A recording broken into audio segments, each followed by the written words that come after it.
Conley kids, it was very much a quintessential Colorado childhood. Fishing trips, mountain hikes, and a south suburban home. Making sure we were taken care of. Carrie and her husband Ross were teenage sweethearts at Arapahoe High, and their relationship and family blossomed from there. We knew he was amazing with kids and truly should have been a teacher. After raising a son, Cole, and a daughter, Laurel, to adulthood, life was good. Or so it seemed to Carrie. We never saw it coming. What she never saw coming, what she didn't know, was her husband was suffering privately. They were going through a merger, and it was making him very, very anxious about what was going to happen. And he just couldn't get past all the change. Then, 5 years ago, he left one morning and shot himself.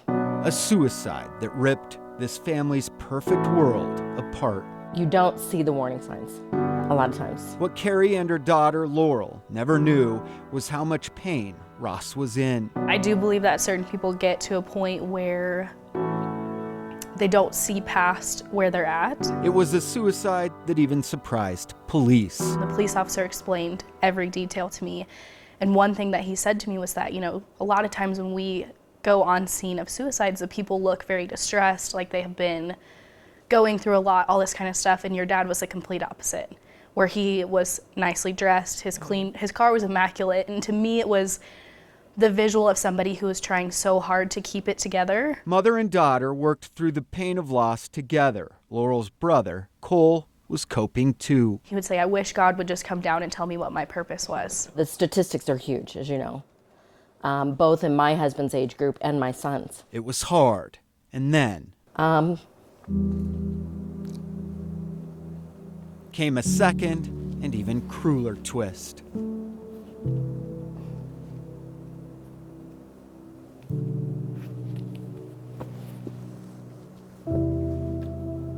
At just 25 years old, Carrie's son, Cole, took his life too. Sorry. Take your time. He was very similar to my dad in certain ways and very different in other ways. It truly consumed my brother that he was falling into the same pattern. How in the world do you get through not one but two? That took a strength none of us can quite imagine. A mother and daughter suffering through unthinkable grief and eventually recovery. We have a pact that we talk about anything. What they have concluded is God's plan is bigger than their own. Our perspective has always been eternal, that this is very temporary, what we're going through. If we had those answers, my dad and brother would still be here, and I wish so badly I had more answers. Through the experience, what they have found is hope in their recovery, a hope they've set out to share in a new book called Keep Looking Up. 5 years of healing, I guess you could say.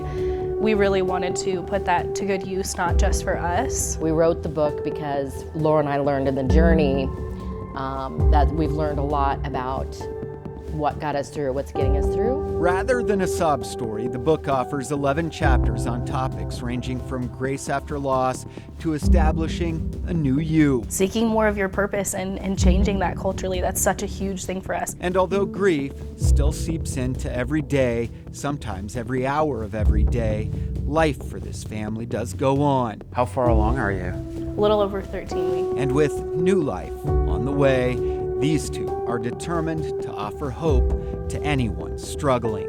Get a vision that's authentic for them on paper so that it will help them identify their true purpose and take some steps in that direction. So next time, perhaps a family isn't left shattered, still living that quintessential Colorado story. Russell Haythorne, Denver 7.